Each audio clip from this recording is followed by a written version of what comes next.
Hello everyone, today I'm gonna talk about Antlers. That it's a curious movie that it wasn't. I remember that the last time that I saw a trailer of movie theaters about that, it was kind of like, well, I think it was 2 years ago or 1 year ago. No. I think it was kind of like 2 years ago since I saw the first trailer of that movie. And the first thing that I got me into my mind is that, wow, this kind of looked interesting. There, there's Guillermo del Toro's name. There is. For some reason, in my head, I was kind of thinking that Antlers was probably gonna be the sequel to Kevin Smith's Tusk, because of the title. But then I remember that this movie just kind of disappeared out of my radar until right now, when it finally brought into light that, well, that movie exists. And so finally I was getting some trailers out of it. Then they finally got a date, and that's basically the kind of like the whole story with Antlers, in which I was really curious about it. Even though, what can I give you a little bit of a background to this? Is that, honestly, when I see the name Guillermo del Toro, I know that a lot of people really love Guillermo del Toro. I do too. He's a really talented director slash producer. And no exception with this one. He is the producer, even though the director is, what was the name again? I'm always struggling with names. Scott Cooper. Scott Cooper is the director on this one. But I do have to say that sometimes I think that he can be a little bit overrated. Case in point, when Pacific Rim, or I think that the probably the only movie I saw that had his name attached to it. I don't remember much, but it was, what was it? Crimson Peak, or you know what? I don't remember. I'll put it here. It was called Crimson. I think it was Crimson Peak. And I remember that movie was boring as frick. And don't ask me about Pan's Labyrinth, because I admit that I never saw Pan's Labyrinth. Maybe one of these days I might gonna watch it. People say that it's really good. But anyway, back to Antlers. Another thing that I do want to say is that it is based on a short story called The Quiet Boy. Once I learned about that it was based on that story, it's not that I just read it. I just skimmed through it. I found it on the internet. I just kind of gave it kind of like a small read. It was interesting enough. Of course, I didn't finish it all, because it was in my head that I wanted to watch the movie without it being kind of spoiled or something like that. Although there are some elements that I did find out while I watched it. Luckily, it wasn't enough to spoil me the film. The short story, well, maybe it was kind of like a short story, but that it was kind of like, I think it was kind of like 6 or 7 pages longer. That's how much I skimmed through that. But okay, maybe I'm just rambling about that just because I wanted to give some introduction to my experience with Antlers before watching the film. So I finally watched it, and guess what? It was actually pretty good.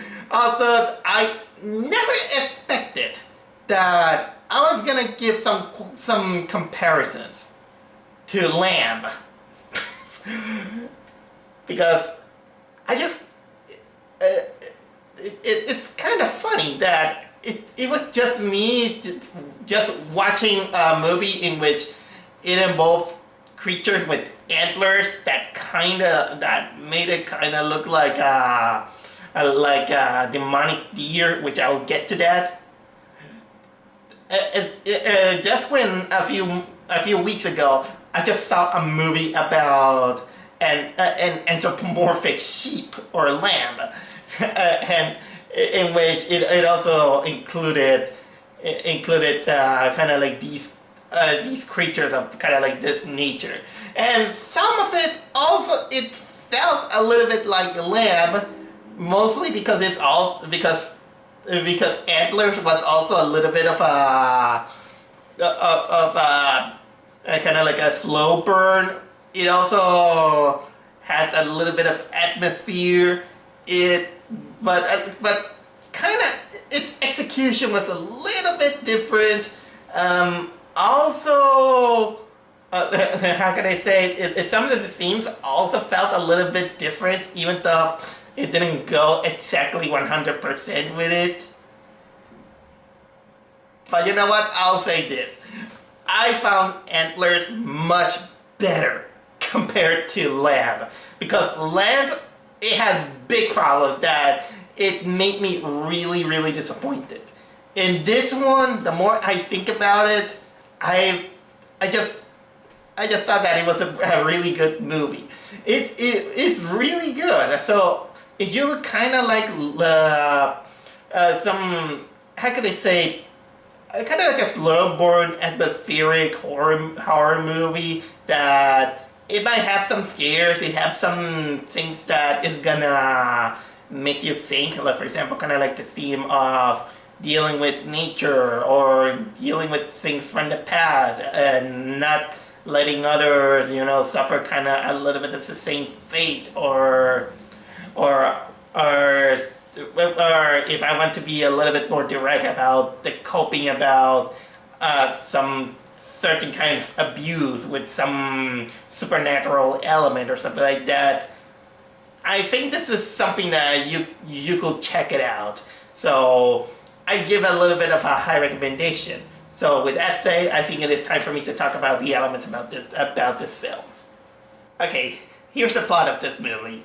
It centers around this kid who he's very quiet. He's very lonely. He has. We just follow him, and you can see that he's basically living kind of like a double life. Once in school, where you know he has to, you know, deal with his homework, school, his bullies, and everything. But then, of course, we see that every time he finished school, he apparently hunts for dead animals, so he can go to his house and feed his feed him technically his father and his brother, in which something is very, very wrong with them. Something really, really disturbingly wrong with them, and this basically is taking over a little bit of the life of this kid, that he has to leave that double life. And but then, of course, the case is up to Kerry Russell playing a teacher named Julia, who she has her own background. She gets worried about the kid and decides to go deeper into it, not knowing that once she gets deeper into this kid, things are gonna get well, horrifying, complicated. That's the best way I can describe this movie in short words. But either way, I really like this. I really like the story. Although there's some moments that I do find it a little bit predictable, even though and a little bit going a little bit too forward. I will say that there was something in the ending that I wish it could go a little bit darker or cynical. But I'm not gonna say exactly what it is. But either way, I really like the pacing that the story has. It has technically all of the elements really well. For example, we get to know most of the main cast, like like the teacher. We know her background about why she's like that, why she is kind of insistent on saving this kid, as well as the kid himself, in which it's kind of understandable why he's doing everything for himself, why he has kind of like trying to toughen him up and not being quiet on during the whole thing. Almost playing an analogy to what his it's kind of like the short story title, The Quiet Boy. And there's and this whole thing kind of builds up kind of slowly, I'll say. I think it's kind of like the first half hour that it brings out this mood setting. It brings kind of like the atmosphere and let you know kind of like the characters. Not just the main characters, but also how the world they live in. There's also another character, which is of course the teacher's what was it, the teacher's brother, who is a cop, and he's played by Jesse Plemons, in which he also has a little bit of a background. He also deals with his own issues in his own way. I think that he's kind of like a little bit kind of like the most realistic person that there is.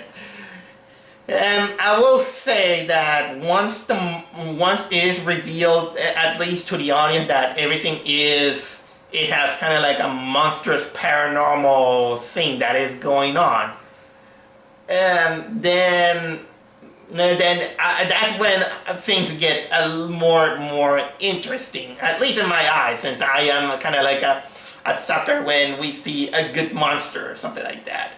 And I'll tell you, this one doesn't disappoint. Although I will also get out of the way saying that the acting is really good, I'll say.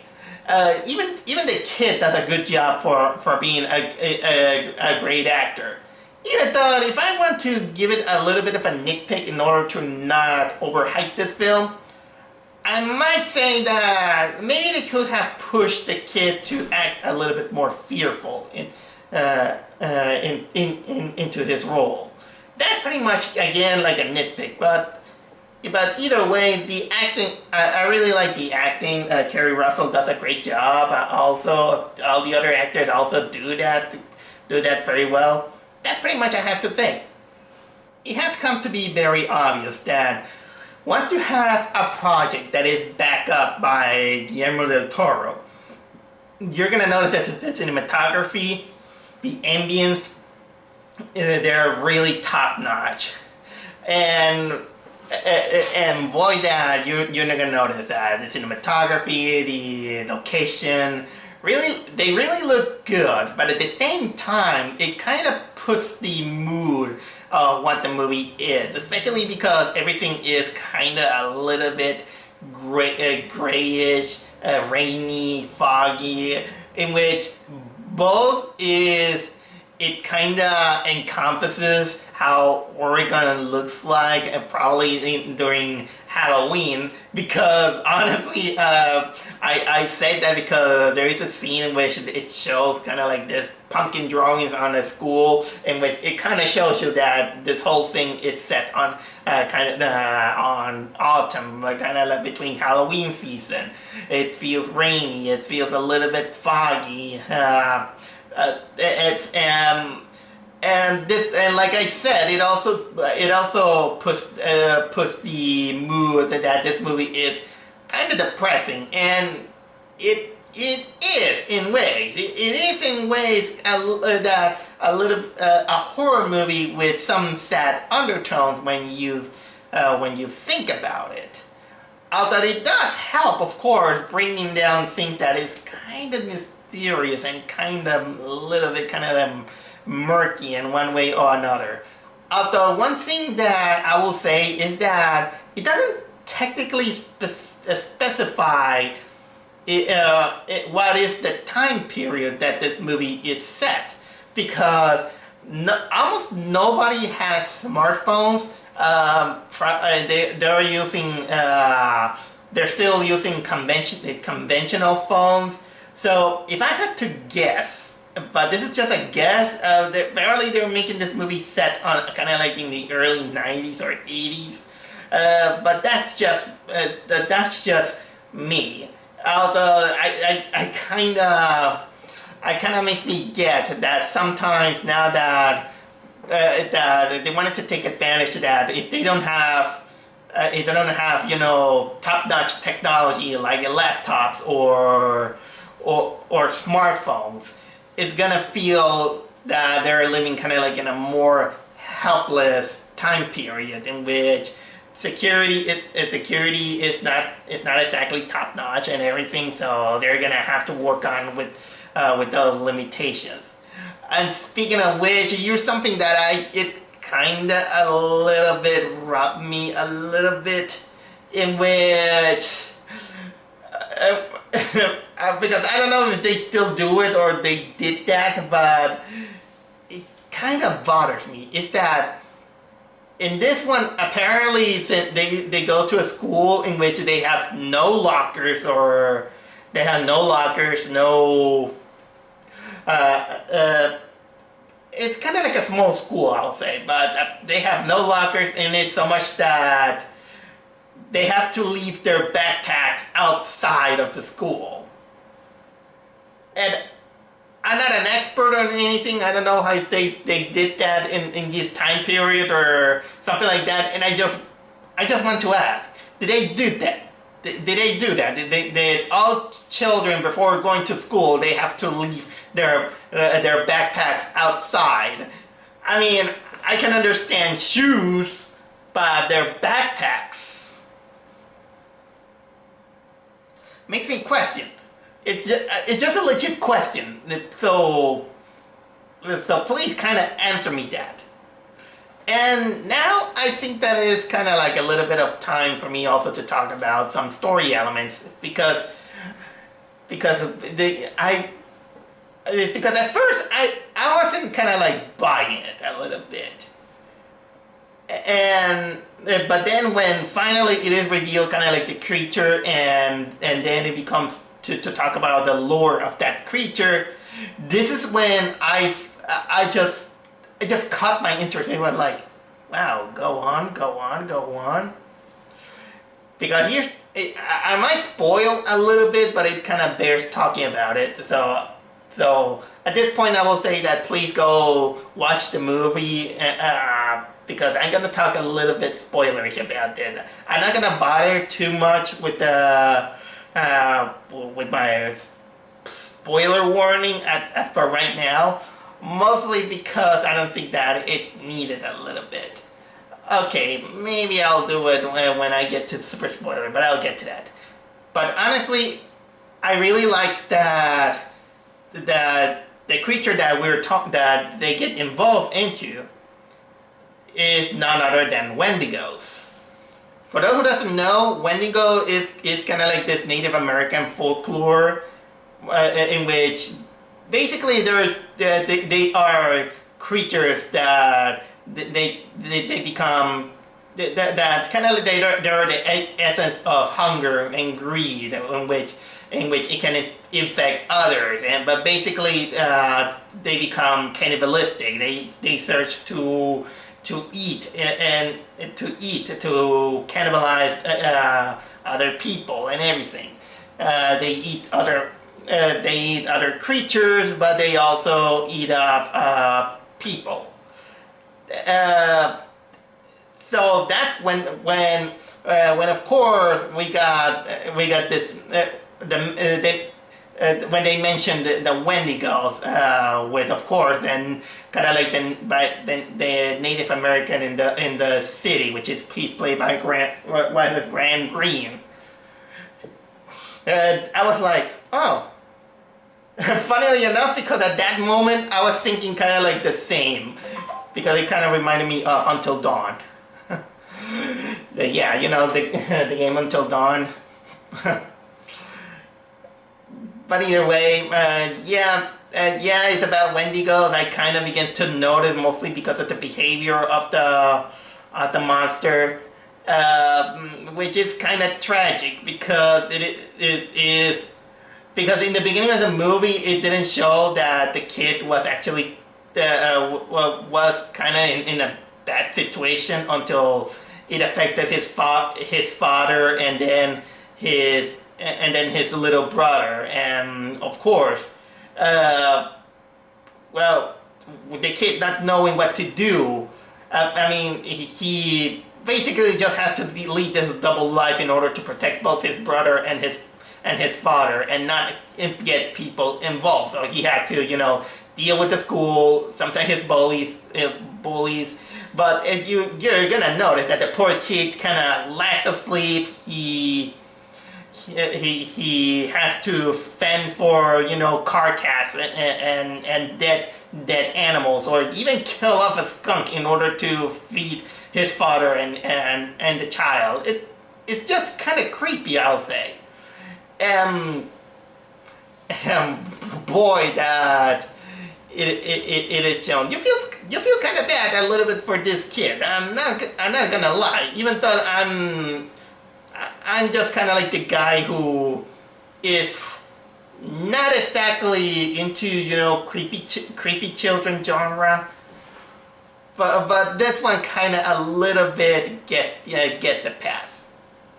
Let me talk to you about the movie also showcased the kid doing all these creepy drawings, and I gotta admit that I absolutely love those drawings. There's something in me that I get attached to these when I see these things on movies, whether from a creepy kid or psychopathic killers or monsters or Necronomicons, all these demonic drawings. I had kind of a little bit of keen interest on these drawings, mostly because of how detailed and how otherworldly it feels like. So yeah, I think that I finally realized a little bit what attracted me to this film is mostly to see all these drawings.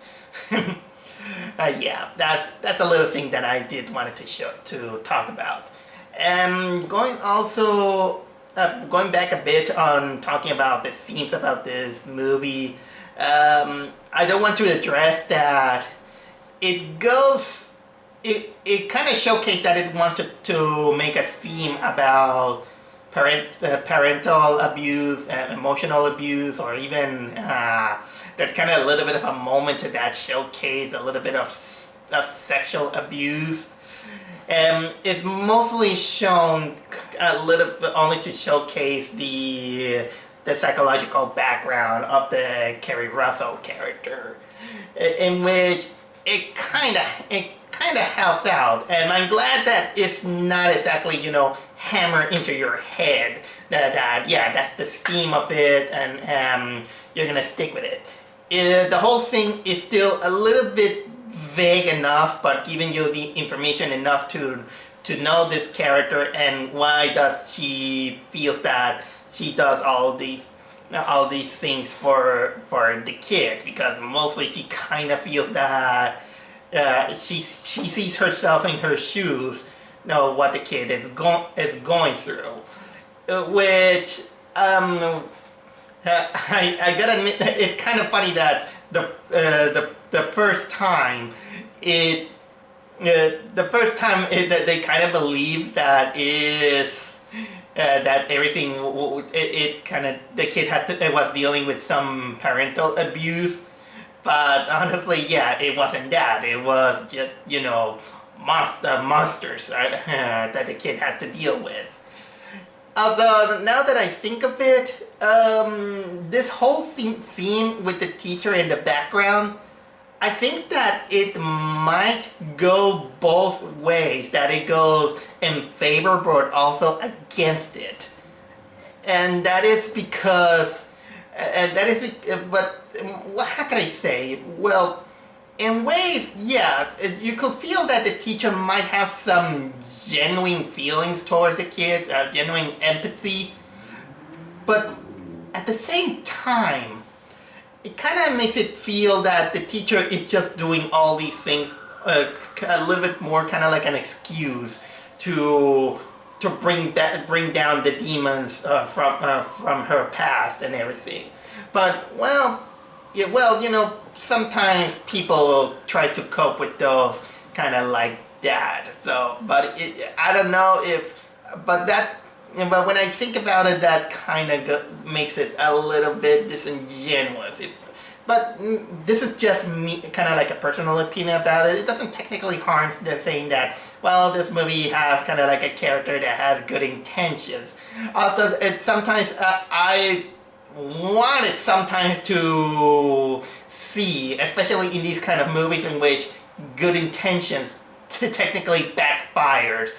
And it's mostly because, I don't know, it's kind of like in the beginning of the movie they made allusions to the tales of Goldilocks and the Three Bears, in which they say you have to not touch things that are not yours. Again, going again with the lamb, the lamb movie that I just saw, that you should not go with stuff that is not yours, especially if something it feels natural or unnatural.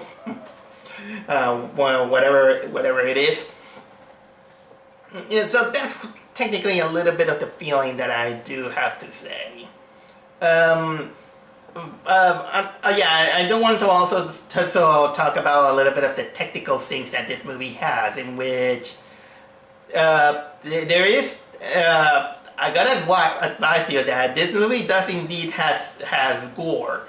You see dead animals, roadkill, having animals kind of like having their intestines out, but not just animals. There are also humans who have been mutilated by the monster.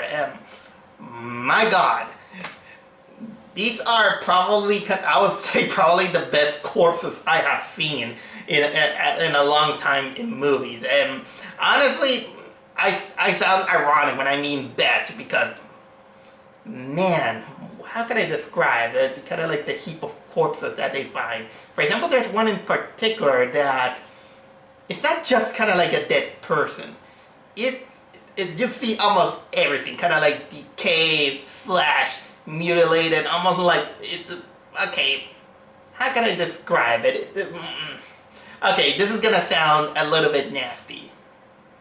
It's like if you made a bad job on taking the meat off a chicken. And you know that there's kind of like pieces of meat with the bone and dangling and all that stuff. And sometimes, but in this case, it's just raw meat, bones, kind of like even the face is slashed. It's nasty. Let me tell you, it is nasty. Another thing about the technical aspect that I do want to praise is that there is a little bit of a transformation scene in which, well, it's not exactly complete, because they wanted to keep the monster kind of like still in the shadows for a little bit while longer. But that transformation scene was awesome. I really loved that one. And let's not forget that the creature in this movie, it was also really good. I'm not gonna exactly describe it how it is, but it looks really good. And the closest thing, if I want me to describe it, is that you saw the Krampus from that classic Krampus movie. You're gonna get an idea of what the creature looks like. Yeah, so, and I think it is now for me giving you a little bit of some negatives in order to not overhype this movie. First of all, I will say that it's not exactly for everyone, you know, considering the blood, the gore, and a little bit the slow pace in which it might bore you into a little bit, but be glad that it's not Lamb, because at least. Because on Lamb, if you saw my previous video about that film, you're gonna see you're gonna see kind of like beautiful scenery and everything about this, but the problem that I had with Lamp is that it had kind of like an idea, but but kind of derails itself in the middle. It's almost like it doesn't know what it wants to be, and then we got kind of like the ending but it finally goes back in track. But it kind of feels like the other parts of the movie. It feels like a big giant mood set that it makes it kind of a little bit pointless. But not in Antlers, because this one at least is slow, but at least it keeps the, you know, with the theme and it keeps focus on the story. Sorry about that. It's just a smartphone that I had a problem with it. But anyway, I also want to say that another negative that I do have with the movie is that there's a few moments that some people kind of like some bad decisions. In which it's might say that, okay, they did that only for the sake of, you know, the movie or something like that. You know what, I'll talk to you about it, because let me tell you one thing. If you go into kind of like this creepy house and no one answers, and even if you see the door open, don't go inside. You're gonna regret it. You're gonna regret it. Yeah, there's some kind of like stupid decisions. There's also a little bit at the end where some characters, let's say that they're just there to be kind of like the meat fodder for the monster, and another character basically, well, it kind of survives out of convenience. That's the best way I can describe this. But what I said are mostly a little bit minimal in the these are kind of like a little bit of minimal complaints that I do have with the film. Even if another personal complaint that I do have is that I can't find a better ending with this one. I think I did give out a little bit of a kind of like a small peek on the short story, in which it had kind of like this really somber ending. But I kind of wish that the movie really could kind of take on the, you know, the Goldilocks and the Three Bears moral a little bit for the ending. But but without spoiling it too much, maybe if they could have gone to that route, maybe it would have felt more like The Lamb. But you know how disappointed I was with The Lamb, but it's mostly because of this execution, except here in Antlers. So with that said, I think this is all I have to say about this film. I do give it I can give it a kind of like a high recommendation for people who really like movies that are produced by Guillermo del Toro, and it shows. It really, I really love that it goes into its themes while not hammering it down into your throat. It is competently directed. It is focused. It can be scary. There are a few jump scares. Even a lady next to me, she really jumped kind of like in 3 occasions. The monster effects are really cool. I think I like this movie better than the last horror movie I saw from Guillermo del Toro Productions. So yeah, check it out. I have nothing much to say about this about Antlers.